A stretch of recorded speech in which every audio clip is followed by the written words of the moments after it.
Praise the Lord. ദൈവത്തിൻ്റെ അതിപരിശുദ്ധമായ നാമം വാഴ്ത്തപ്പെടുമാറാകട്ടെ. എബ്രായ ലേഖനം 12-3 നിങ്ങളുടെ ഉള്ളിൽ ക്ഷീണിച്ചും മടുക്കാതിരിപ്പാൻ പാപികളാൽ തനിക്ക് നേരിട്ട ഇങ്ങനെയുള്ള വിരോധം സഹിച്ചവനെ ധ്യാനിച്ചുകൊള്ളുവിൻ. ക്രിസ്തീയ ജീവിതത്തിൽ സിയോൻ സഞ്ചാരികളായ നാം ലോകമരുഭൂമിയിൽ പലപ്പോഴും ക്ഷീണിച്ചും മടുത്തും തളർന്നു പോകുന്ന സാധ്യതകൾ ഉണ്ട് എന്ന് തിരുവചനം നമ്മെ പഠിപ്പിക്കുന്നതായിട്ട് നമുക്ക് കാണുവാൻ കഴിയും. സാഹചര്യങ്ങളുടെ സമ്മർദ്ദത്തിനനുസരിച്ച് ജീവിക്കുന്ന ആളുകളെ നമുക്ക് കാണാം.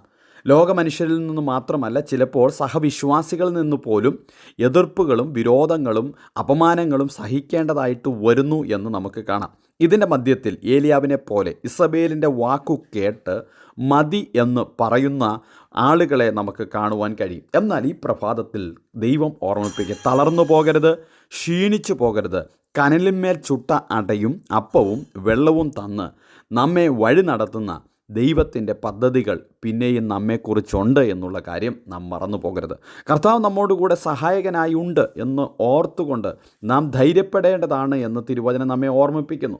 ഈ ബലത്തോടെ പോക എന്ന് ഗിദെയോനോട് പറഞ്ഞിരിക്കുന്നത് പോലെ ഗിദെയോൻ ഭയപ്പെടേണ്ട കാര്യമില്ല, നീ മരിക്കുകയില്ല എന്ന് ഗിദെയോനോട് കർത്താവ് പറയുന്നു. ഭയപ്പെടേണ്ട, നീ മരിക്കുകയില്ല.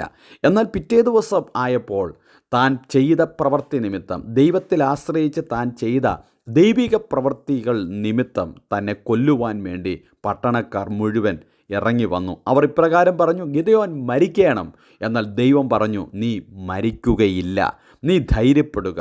നിങ്ങളുടെ ഉള്ളിൽ ക്ഷീണിച്ചും നിങ്ങളുടെ ഉള്ളിൽ മടുത്തും പോകാതിരിപ്പാൻ പാപികളാൽ തനിക്കു നേരിട്ട ഇങ്ങനെയുള്ള വിരോധം സഹിച്ചവനെ ധ്യാനിക്കണം. നമ്മുടെ കർത്താവിന് നേരിട്ടത് നമുക്കറിയാം. നമ്മൾ ഈ ഭൂമിയിൽ ജീവിക്കുമ്പോൾ നമുക്ക് നേരിട്ടതിൻ്റെ നടുവിൽ നാം ഭാരപ്പെടേണ്ട കാര്യമില്ല.